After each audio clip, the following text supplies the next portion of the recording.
I received a lot of abusive DMs and bizarrely positive DMs.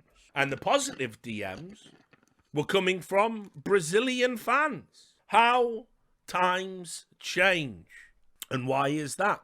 Well, because Peacemaker, who had received a ESIC suspension prior to the major, that is the coach of Imperial, a coach that we've known and talked about for years. I've known Lewis and talked about him for years. We've had our ups, we've had our downs, we've gone back and forth, but we talk and we have a mutual respect for each other. Well, he had his suspension overturned by ESIC, or rather, he's going to get a reduced sentence, I believe, down from the potential 2 years he was facing to probably 30 days with all the others. Now, a little bit of background, because I never got round to writing this up because I've been working on other stories. He gets banned prior to the major, well, I should say suspended, a preliminary suspension for use of the bug. We watched that bug on my stream. I believe one of my top clips on my Twitch stream right now is called Peacemaker Go Vroom, or maybe Zoom, but I think it's Vroom. And it's Peacemaker flying round the map when he was the coach of Heroic and basically using the free roam bug, the rarest of the bugs, and not disconnecting and not replaying the round. And over the course of the map that they were playing, there were a few little suspicious things happening at the same time, such as them spamming apartments. Just at the time, Peacemaker was looking at the CT players to push. In fact, listen, I tell you what we'll do. For old time's sake, let's be thorough. Let's watch the original clip again.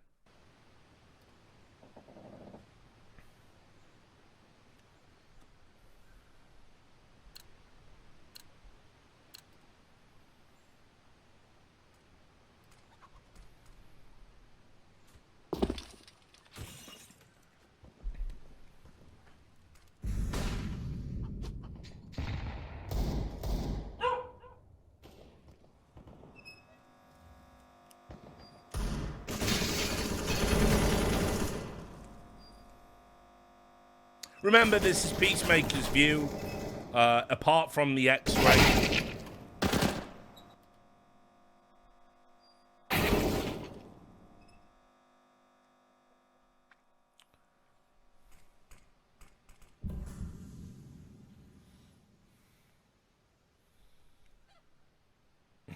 This is the vroom part. He's having a vroom.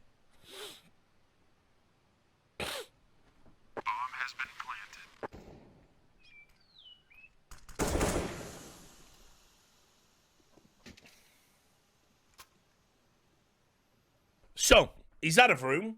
You've seen it. That's the clip. When I last showed that clip, that, for me, is the most egregious. That's the worst clip. It's Peacemaker's only clip, but it is the worst clip I have seen of any of the coaching bugs outside of the original 37. So, I did my analysis at the time, and you're going to be like, wait, Richard, this sounds like you still think Peacemaker should be banned.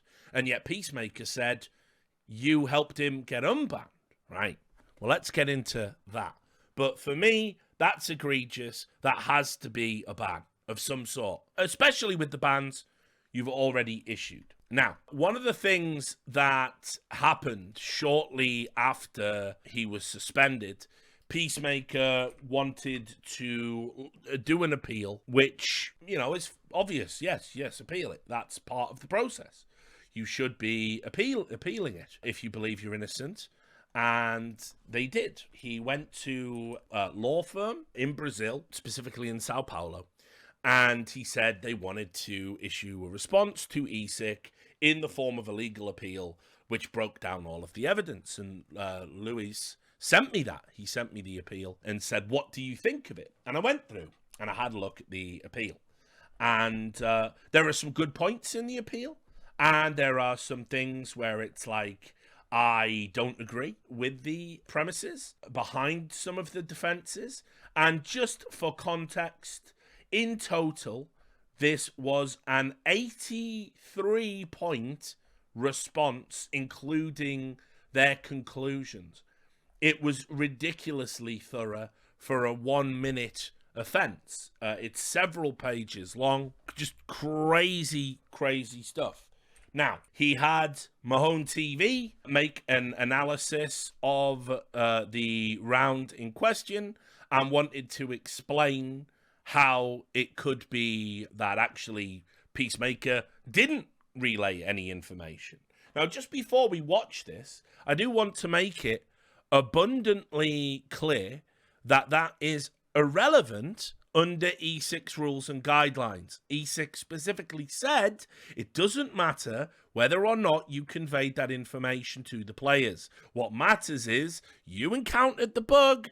You didn't say that you were encountering a bug. You didn't immediately stop and say, let's replay the round. So you are guilty and will receive a punishment predicated on the severity of the bug that you could encounter in terms of how it can impact competitive integrity. That was ESIC's entire framework. So ultimately, this demo review from Home TV is absolutely meaningless within the context of the case. However, because I know my audience has looked at that clip, seen people spamming the walls as Peacemaker's moving around, I will present side by side the explanation Mahone TV gave, some of which I think is well done and thorough, some of which is just lies and speculation dressed up as expertise. This is going to be my analysis of Peacemaker's one-round coach bug that he encountered while coaching Heroic in their match against Imperial during the ECS Season 5 Europe Challenger Cup in 2018. What I'll be answering in this video is, from a purely analytical point of view, is there any clear evidence that Peacemaker gave information to his teammates while in this bug? I'm not going to comment on his behavior while in this view, that is not the point of this video. What I'm focusing on specifically is what many consider suspicious in this particular round, where Peacemaker is looking at the apartment setup from Imperial, and it appears as though the players of Heroic know that this setup is happening and are making the right moves to counter it. The fact that Madi doesn't run into the setup, the spam through the wall from the back of second mid, and lastly that Snappy pushes from Boiler to break the setup. Let's start by breaking this round down to answer this question. Is it possible for Heroic to have played this round and made the decisions they did if Peacemaker wasn't there at all? And again, this is the first problem with the premise of the demo. That question is irrelevant.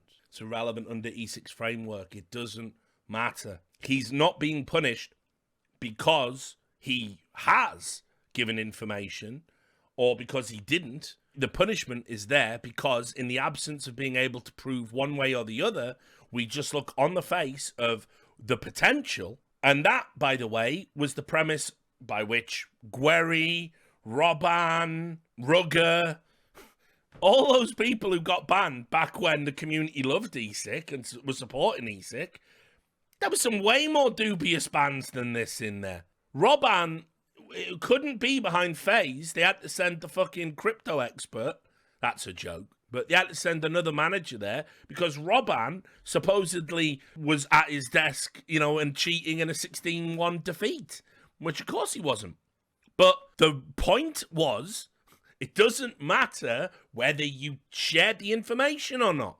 That was the whole fucking framework. That was the whole way we set it up.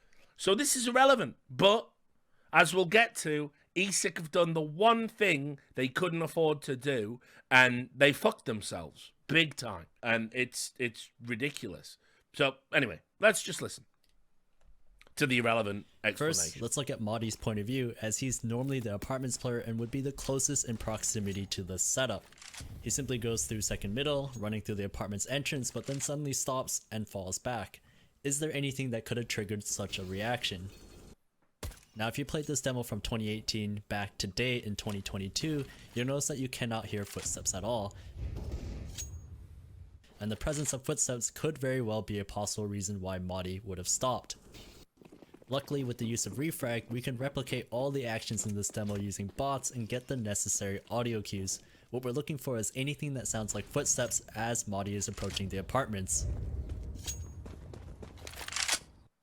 If we're listening for footsteps, we need to know what they sound like and determine whether or not it's possible to hear them from the path that Madi took. Let's start by looking at Esperanto's point of view as the first CT pushing forward into the apartments. We see that he only runs on the tile portion of the hallway and starts walking just before he hits the stairway. This means we only need to focus on listening for footsteps made on the tile floor in this stretch of the hallway. The next thing we need to do is look at a few different points along Madi's path and determine if it would be possible for him to hear those footsteps. So what I've done is I've taken 3 exact positions along Madi's path from the demo to conduct this test.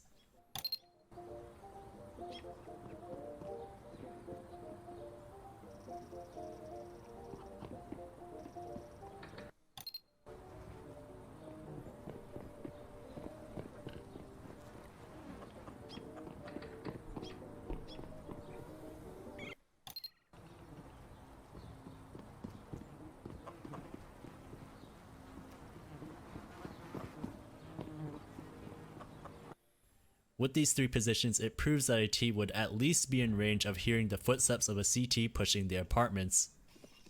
So if we go back to the clip and pay attention to the sound, can we hear these footsteps? Yes, the footsteps can be heard. And if we compare Esperanto's POV to when the footsteps are heard, it matches the timing of when he's running. Since Madi very likely heard these footsteps... Now, immediate problem, because obviously, remember, he was hired to make this on behalf of Peacemaker, so it's going to... The same linguistic tricks will be employed, and that is that you must remember this is not impartial, because when you say, can he hear the footsteps, could he have, these are perfectly valid speculations. That's all they are, is speculation. The sound cues are there. You cannot know what was in Madi's ears, whether he heard them, whether the noise was obfuscated by something in and out of the game, you know, whether he was paying attention. Someone might have been talking on comms. You cannot know, right? So to say it's very likely is nonsense. That is one step up from where you can reasonably go, and that is that the sound was made. He could have heard them. He can hear them within the context of the game. You're not just listening to pure audio when you are playing a competitive match, especially online. People are a bit more looser with comms, a bit talking. You want to get them, over with. You might have people come over the top. You cannot say it was very likely. And as I said, because we don't have a recording of the comms, we cannot know for certain what was commed, by whom, to who, and in what manner. You see, it could be just as likely, right, which, according to Mahon TV, is very likely, that Peacemaker did say, no, they're in an apartment. We can't know one way or the other. It's just speculation. That's all it is. It explains why he would stop and fall back. Additionally, the danger of a CT playing close range on a round where they can only purchase upgraded pistols makes this a very reasonable decision. Now that we've established that Madi could hear the possible push, it also explains what Nico does in this round. Pulling up Madi's point of view, and right at this moment, Madi hears the footsteps, and that is what prompts Nico to spam the apartments, hoping to damage or push the CTs off. So again, assumption. Because we know that from that distance, Nico can't hear the footsteps. So we have to assume that Madi said, I heard someone pushing apartments. And he said, yes, I will spam the walls. It's like, okay, this is all optimal stuff. I agree. I totally agree with the assessment. This is what pros should be doing. But as we know, from team to team, it's different. Player to player, it's different. Off the position. Nico's decision to spam the apartments can be attributed to the information Madi got from the footsteps. Now lastly, for Snappy's point of view, I simply want to talk about the key parts of his decision making and positioning in this round. We'll see that he goes up middle quickly, and once again, we'll see right at this point, he already receives the information from Madi that his CT is likely pushed up at apartments. As he's coming up, his teammate goes down, he gets the trade and uses the space from the kill to get into the boiler so he can clear out the apartments due to the information given by Madi. When he's coming up towards Boiler, he's aware that a CT could be on either side, and it'd be more beneficial to hug the left side of the hallway so that in case a CT plays this position and tries to peek between the stairs and the window room door, it's less likely that he gets seen. This allows him to come up, spot the gun of Esperanto in the corner, and get the kill. Now as he's falling back to maintain the man advantage, he also spots a Cillian attempting to trade from the left. He decides to reaggress at this point because he has Madi pinching from the other side, maximizing the chances of at least a trade. So now we're at a point where we're speculating based on the assumption that a previous speculation is true. So it's like compound speculation, not really a satisfactory explanation, in my opinion, for why he is hyper aware that there's two that's pushed up, you know, and things like this, not checking other areas, not being nervy.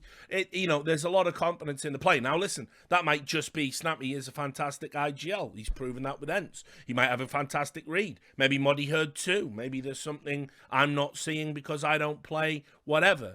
But this being held up as definitive evidence is, I can't pretend that that's the case. And of course people have said, oh, this analysis is brilliant, it totally blows any notion of any wrongdoing out of the water, which again, even if this was all entirely right and Mahomes TV has done like the best piece of demo analysis ever in the history of our business, it's irrelevant because that's not what you get punished for. You don't get punished for conveying the information, you get punished for not disclosing the bug. Once Snappy gets the kill, the team as a whole are in a 4v2. They don't know if Imperial have stacked A in some way, so they still use the utility and are still diligent about clearing everything they can, as the only way they lose this round is if they're sloppy. That's why Madi comes out of the apartments and clears pit fully, which allows Heroic to take full site control and plant the bomb. Once they get the bomb down, Heroic essentially stay put and don't hunt for the remaining CTs, since the risk of losing their AKs outweighs the reward of getting the upgraded pistols out of the CT's hands, and that is basically the round. So with what I've shown from the player POVs, we can conclude that this round from Heroic was entirely possible if Peacemaker wasn't there at all, as there is a sufficient amount of information and reasoning to explain their decision making. Now let's look at this a different way. If Peacemaker was giving information the whole time, did the player's actions always match up? The answer to this is no, and here are 3 particular instances in this round where they did not match up. The first is from Madi's point of view. If Peacemaker told him there were 2 players going to the apartments at the moment when he saw it, which is right about here, the fact that Madi even goes into the doorway would be extremely risky because it would be possible for Esperanto to already be there. Peacemaker's view doesn't make it in time to confirm that it's just a setup yet, so by Madi going through the door in the first place, he is going against Peacemaker's information. The second is from Nico's point of view. If Peacemaker told him there were 2 players going to the apartments the moment he saw it, which would be right about here, it would have been a great opportunity for Nico to spam halls from bridge. Spamming the halls at the start of the round is known to be a common way to stop CTs from pushing up and would not be considered suspicious at all. Nico does not do this though. The third is from Snappy's point of view when he comes up to kill the first player in apartments. If Peacemaker told him that there were 2 here, it would be unlikely that Snappy quick switches his AK at. That's the worst part. It would be unlikely he would quick switch. It's like, guys, like, I don't this think moment. This was the action of quick like switching is often a sign that the player isn't that convinced that an enemy is close by, which is not consistent with is often a sign that the player is low. The third is from Snappy's point of view when he comes up to kill the first player in apartments. If Peacemaker told him that there were 2 here, it would be unlikely that Snappy quick switches his AK at this moment. The action of quick switching is often a sign that the player isn't that convinced that an enemy is close by, which is not consistent with Peacemaker's information here. Lastly, once they're in the 4v2, Peacemaker goes out of the apartments and flies past the A site towards the CT spawn area. He doesn't particularly see anybody, but with how quickly he goes through it, there are plenty of unchecked positions, and as a result, not many tangible correlations between what the team does versus what he sees. My final conclusion is that from a purely analytical standpoint, there is no clear evidence that the players of Heroic used any information that could only be obtained through Peacemaker's point of view, and it was entirely possible to play the round the way they did with. And I totally agree with the summary. by the way. Totally agree with the conclusion. Is it entirely possible? Yes, absolutely. Is it also entirely possible? Could I sit down with that same demo, do all of that shit, and go and add a narration and go, and you can see here, he's super aware that there's two there in the setup, and then I could do the inverse and make a compelling argument, and there would still be no evidence. So it's one of those things to me where it's like, this was a waste of time, but it's a frustrating, reality. The community will just look at that as if that in itself is exoneration, when in fact it's irrelevant masturbation. It literally doesn't do anything to address the issues, and it sounds way more technical and informed than it actually is. It is just speculation.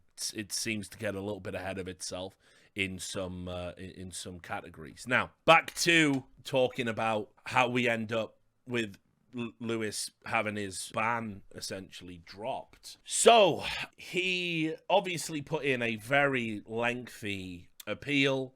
He had a number of character references. I won't name who, because I don't know if the appeal will ever be public, but he had character references from people in the scene saying, I've known Lewis a long time, and he's completely honest, and he would never do anything wrong. He would never cheat. He's just committed to fair play, and he's a super nice guy. And, I mean, listen, in anything like that, character references, I guess, are good. What was more important to me was that they had players from that game say, on a signed statement, he did not give us any information. There's no obligation on their part to lie about it now. No action will be taken against them. They could have said, yeah, he did make really good calls, actually. We didn't think about it at the time. It's not even like they would get in trouble. But they said, as they recall it, he didn't do anything. So, yeah, okay, that's all good evidence. But anyway, he was looking at a potential 2-year ban, right? And I was like, that's too much. And this is where I come into the story. Because I've been telling ESIC they've got to get their sentencing protocols sorted for I don't even know how long.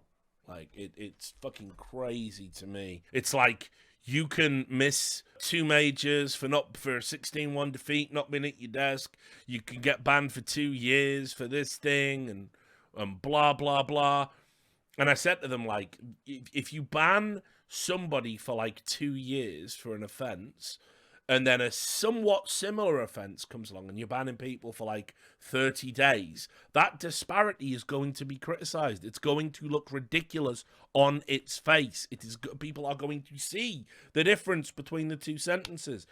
A sentencing structure has to be like, okay, well, you beat them up, so here's 6 months, and you beat them up really badly with a weapon, so here's 18 months, and you beat them and broke their bones, and now they walk with a limp, so here's 3.5 years, and up and up and up you go, and that's how a sentencing structure should work. It shouldn't be, you use the bug, but it's not a serious bug, 30 days, you encountered a bug that at the same time, in the same game, that gives you slightly more information, 2 years. So every conversation I've had with ESIC about this is their sentencing structure is ass. And when I heard they wanted to ban Peacemaker for up to 2 years, like the likelihood was he was going to get 18 months, I said to them, like, nah, dude, like, if you go past the year for this, it's out of line with what you've already done. It's out of line with what you've done. And I thought Lewis's appeal was weak. I told him to his face, I think you should receive some sort of ban. But do I think this ban for this long is fair for one instance of a bug? Yes, an egregious example. I cannot in good conscience agree with that. No, I cannot. And so that to me was what I wanted to offer to the table and say, look, ESIC, you've got to give him a much more reduced sentence. Now, had it have been 6 months, he probably doesn't appeal. He probably doesn't lawyer up. He probably doesn't have Mahorn's TV make a demo that just bewitches the idiots in the scene. He probably doesn't even go public about it, except to say, I did encounter the bug. Whoopsie doodle. And we all get on with our lives. Because, you have to remember, in the punishment, he's already missed the major. That's a severe punishment. You have deprived someone of competing at a major. That is severe. If you add to that 18 months to 2 years, people are going to look at it and say it is punitive and disproportionate. And it is. And so they had to listen. ESIC didn't. And now I'm in the unenviable position of having to join the bandwagon and criticize the ESIC. Why? Well, because when they were faced a bit of pressure, a bit of pushback, they folded. Faster than Superman on laundry day, as it happens, because the distance between the ban, the appeal, and this announcement, he's not going to be banned, except for maybe the 30-day suspension everyone else is going to get. It's the worst thing they could have done. You have a choice if you're going to be a disciplinary authority. And that is, right, we are going to be fair and we're going to get all our ducks in a row, but we're also going to be timely. Right? Now, ESIC, in no universe, has been timely. Doctor Strange is still looking for that universe where two people can somehow, in a timely fashion, clean up all of the fucking esports bullshit and reply to everyone in as quick, in 24 hours. Can't happen. So you were fucked by biting off more than you can chew. Right. So if you are going to ban people and ban them in inopportune moments and take forever to reply to their appeals or whatever else it is, you have got to be firm. You have got to be resolute. And they didn't. They folded, and they've done this repeatedly. And it makes a mockery of their entire existence. Let me just get to Peacemaker's statement. He wrote a little piece about it called The Biggest Victory in My Career. He was there on the court steps. Peacemaker Productions. There it is. I'll read it to you. This morning, I've been communicated through my attorney, Luis Felipe Maya, from Maya Yoshiyasu Advogados, I'm assuming that means advocates, that we successfully obtained the immediate lift of my provisional suspension, which means I am no longer in risk of being banned and will be able to continue my career normally. The decision was made by ESIC's Integrity Commissioner, Mr. Ian Smith, who accepted the arguments provided, and we should all expect an official announcement from ESIC confirming the decision soon.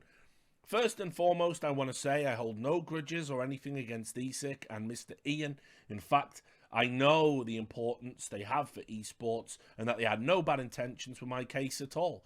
So I want to publicly offer my support and expertise to them in the future if they ever need me for anything else. And to be honest, at the end of the day, I know for a fact we both share the same principles and values for esports, especially the side of being able to educate people to become better human beings, as in my eyes, that's one of the most beautiful and important aspects of of being a coach. I want to thank a couple of people here, starting with my family, my dad, aunts, especially my mother and girlfriend, who are both living with me at the moment, and how painful these last couple of days have been. I've been going through health issues, and on top of that, having uncertainty around my career, which is probably one of the things I love the most in life, being able to compete and work with esports, and in particular counterstrike. Huge shout out to Felipe, the CEO and the Imperial organization, for believing in me as a coach and providing me with all the resources to make this possible. Together with them, Luis Felipe Maya, my attorney, who during extremely dark times and right after I went through COVID and had a surgery, believed in my case and innocence throughout the whole time and worked extremely hard to make this happen.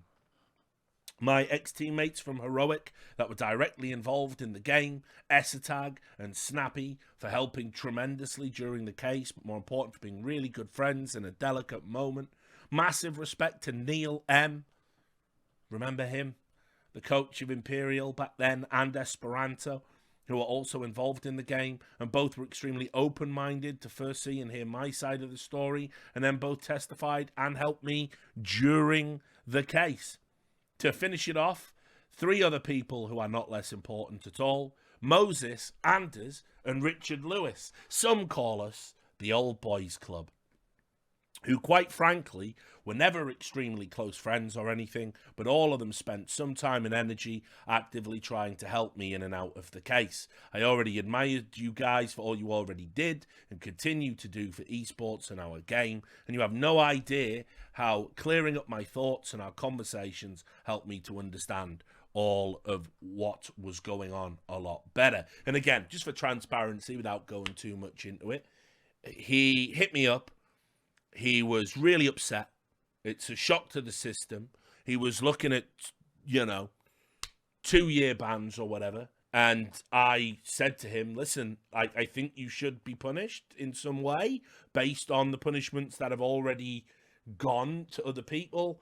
But at the end of the day, mate, no, 2 years, I wouldn't sign off on that. That's like really fucked up. I think missing the major on top, there's a good argument here for a few months, and I'll communicate that. And also, here's some ideas about how you should appeal, because I believe in justice in its purest sense, and that is that you have an allegation made against you, you see the evidence of the allegation, and then you get to respond to the allegation with your own evidence, and then some arbitrator makes a decision based on the balance of evidence. And if you're not happy with that decision, you absolutely must have the right to an appeal. That with a separate body who did not make the original decision.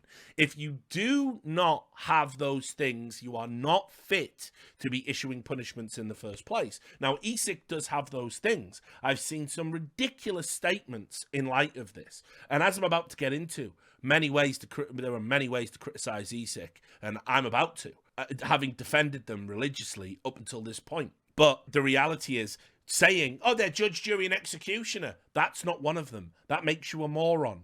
Because if you've looked at any other disciplinary committee in the world, and I will give you an example, let's say USADA, right? A drug enforcement kind of agency that makes sure that people aren't using performance-enhancing drugs. You take the test. They test the test. They tell you if you've got too much test in your test. Then they ban you. Then you appeal, then they retest a separate sample taken from the test to see if you've got test in your test, and then if you don't have test in your test, you're unbanned, and then you'll go back to business. That's how it works, right? So it's normal. It is perfectly normal that you have this self-contained entity. You can then, by the way, go to an arbitrator, go to a lawyer. You can fucking sue them. Yoel Romero did that. Go look that up. Yoel Romero successfully sued them motherfuckers for $27 million. So there's always recourse, but this is how it works in sports, and this is what ESIC are trying to do. Anyway, he continues. Together with this, I would like to share with you guys a video made by Mahone, who did an incredible job on analysing the round. I was originally accused of cheating. The video is self-explanatory, has Portuguese subtitles, and was used in my argument with ESIC, and I will making this video and blah, blah, blah, whatever. I've received tons of supportive messages from the community, especially from the Brazilian fans, most of them who believed in my innocence and wished me a speedy recovery after my surgery. To the non-believers, I hope this serves as an example. Please be more careful with the words and with what you guys say about anyone in future. It can negatively cause damages to someone's life forever. As much as missing the major was painful, while not being present, I provided all the support my team needed and tried to help them as much as possible, especially with preparations for our matches.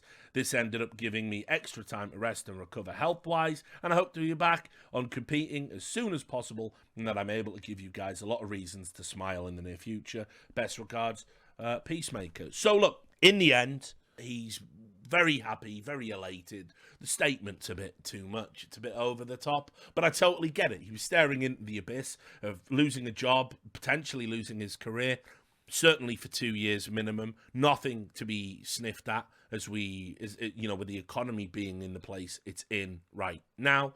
And he is overjoyed at it being sort of overturned. My worry is the perception around this, because ESIC have decided upon this appeal to completely walk back any and all punishment for that round. They've done the unthinkable.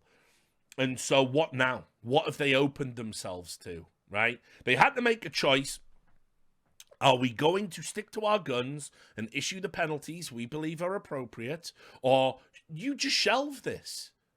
You could have just shelved this. You could have just said, we got the worst 37 offenders. There's no need to turn over the rocks. You could have not banned people before the major. What was the point in banning people before the major if one of the options on appeal was like, oh, well, we're totally sorry we banned you before? Yeah, you know, and like, listen, I get it. An appeal can reveal evidence. It's a preliminary suspension. But if you think there's any potential for that, you should probably hold off and let them go to the fucking major then. And I never thought I would say that because you set it up with your framework. You have to miss the majors. You got Valve on board. I don't think they're going to be enjoying seeing this. You got PGL on board. They're not even signed up to you. I doubt they're going to sign up after this. This is a mess.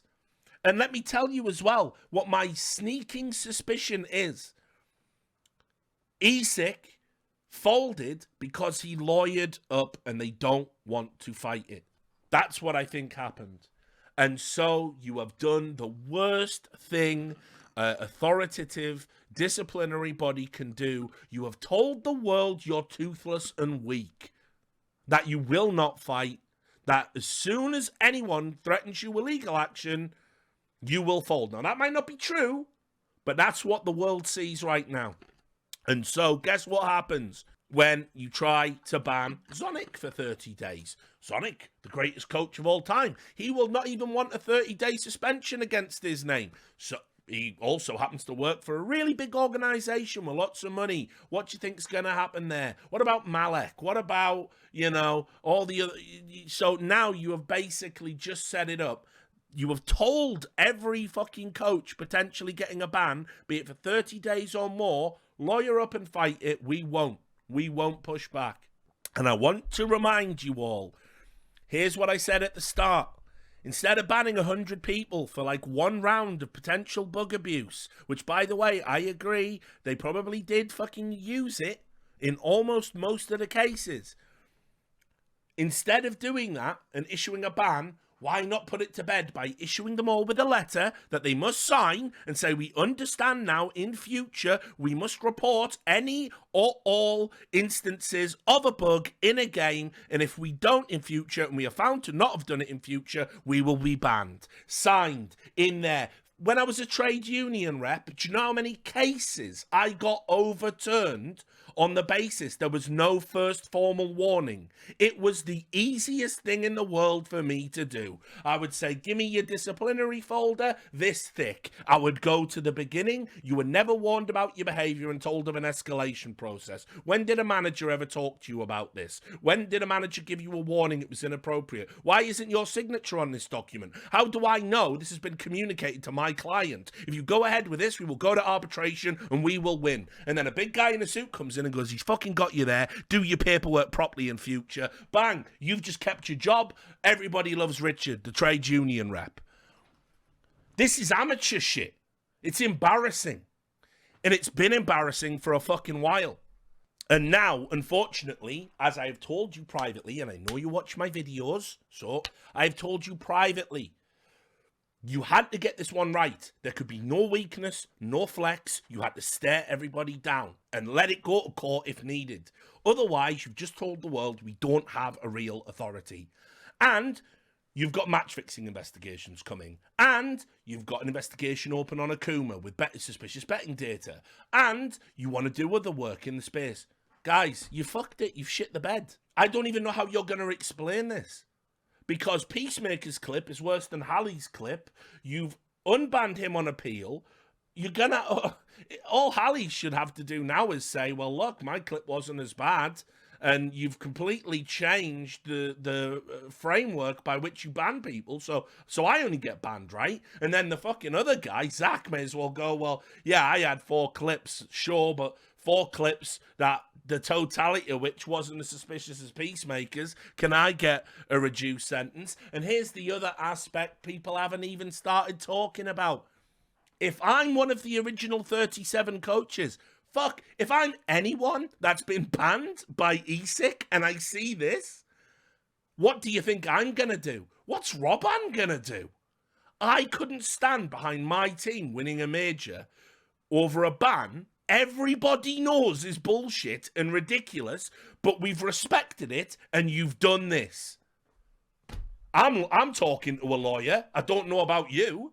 This is the worst thing ESIC could have done. It is staggering to me. And I am super happy, by the way, for Peacemaker, if within the framework of his appeal, he has satisfied the governing body, the disciplinary body, that he is actually not deserving of a fucking punishment.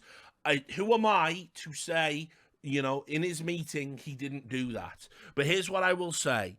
You have now basically left yourself with one option for all of these clips, and that is this 30-day suspension. And I'll tell you, now people might not even take that. So what a fucking mess. One of the abusive DMs I got today was, "You are an ESIC shill." Well, they have shored you up. Like as if I'm in any way affiliated with them. I am bitterly disappointed in what they've done because of what it now means for esports. And that is the one group of people I trusted to come in and address widespread match fixing, widespread corruption, financial impropriety, cheating. They have now surrendered all credibility, and we will not get another one. So we will be left with this one, this insipid version of one, and you have just given a green light to everybody to go back to what you were doing. If anyone was a little bit afraid of ESIC, they ain't now. If anybody was going to change their behaviour because of ESIC, they won't now. When the match fixing bans about North America finally come out in the year 2065, right, no one's gonna care, no one's gonna match them, Riot's not gonna ban anyone, it's all over. You've like absolutely fucked this up so bad with this one decision. You have just took what was already like, you know, your credibility was like an animal that had already had a leg off in a trap, but it was all right, it was sort of recovering, it was you've took it out back and shot it in the head. It's over. And like I say, I've come out and publicly represented these people as a force for good. And I still think, ultimately, they could have been that. They've definitely made some contributions. They have banned cheaters. They have caught match fixers. But I'm just going to tell you, here's the dark reality, and I guess I'm just going to have to fucking say it. No one cares, actually, about integrity in esports. Nobody cares. No one cares. Like, actually, what's interesting is, and again, I won't name names, the number of people that were hitting me up going, "Oh, have you seen that Peacemaker clip? Yeah, that's not that bad." There's no point. You don't care about cheating in the game that you say you care about. You don't care about coaches cheating. You don't care about being proportionate. So you'll bully a player for being accused of cheating when he's clearly not. You'll worship a player who was banned for cheating when they clearly were, and then lie about it on their behalf. You will support match fixers on the basis that it was a long time ago. It doesn't really matter. 2015 was wild. And yet you'll go after people who've never fixed the game for not trying hard enough or losing a game that you placed a bet on. You're all over the place. And that's just the fans. The businesses, they really don't care about integrity in esports. They don't. They don't want you turning over stones. That's why they've been trying to shut me down for fucking years. They don't want you to look. They like it being corrupt. It's fine. As long as no one talks about it. The corruption is fine. The match fixing's fine. Robbing the players is fine. Exploiting people is fine. Taking blood money is fine. It's all fine. Stop talking about it. It's fine. And so along comes a body that wants to challenge those things, and all they've got to do is know what they're doing. And here's the other curse of esports. You might be competent. As soon as you step through the esports door, competency gone. Competency gone. You turn into a fucking idiot like everyone else that has been fucking this industry since day one. And so you can have legal expertise. You can have experience in clearing up match fixing in cricket or whatever. You get to esports and you turn into a bumbling fucking fool because they're the only people that find themselves here. It's a waste of time. Esports is a waste of time, especially, but if trying to fix esports and make it not corrupt, that is beyond a waste of time. That is Sisyphus pushing a fucking boulder up a fucking hill. And ESIC have just confirmed it once and for all for me. It is garbage. This is garbage. Yes, I'm very much out on ESIC as things stand. I don't know what their statement's going to be. I don't know when they're going to make a statement. I don't know what statement you can even make, because there's actually, I've got to say this at the end. I'm trying to end on something like vaguely fucking positive, I guess. It's like Peacemaker took this way better than he should have done, probably. Like saying he didn't mind missing a major. It's pretty fucking wild, and sort of saying like, hey, I'll even help you in future if you need my expertise. It's actually crazy how graciously he took it. If you deprived me of an important event and then sort of turned around afterwards and said, yeah, we probably shouldn't have done that because on the basis of your appeal, we've essentially admitted we don't have any basis or power or authority to even punish you in the first place. It's crazy. It's really crazy. So I gotta give credit to Peacemaker. He's took that incredibly well. And, you know, I guess a guy who's done a lot of maturing over the years, like many of us have, mellowed out with age. But yeah, the Pandora's box this opens, the potential now for appeals, lawsuits. Ah, God. Ian, why did you do this, bro? Like, fuck me. I can't even believe it. And by the way, they're all out of credibility. I haven't even dared sort of delve into the Reddit thread. I can't even begin to imagine everyone I've seen tweeting about it, Thorin popping off about it, saying they use a fucking spin wheel for their punishments, which, you know, 2 weeks ago I'd have criticised Duncan. Well, no, before the major I'd have criticised Duncan for that. Today, how can I? You know, Vu making a meme about it. Oh, and by the way, wait till Hunden comes back at the newly reformed Copenhagen Wolves. Oh, this fucking scene. You'll see. And by the way, like, I want to add, today is the only day moving forward it's acceptable to sort of be against ESIC. Prior to this, you were an obstructionist for getting, in my opinion, you were an obstructionist for getting genuine integrity framework within esports. What we now know is they could never enforce any of it anyway. So, without that authority, waste of time.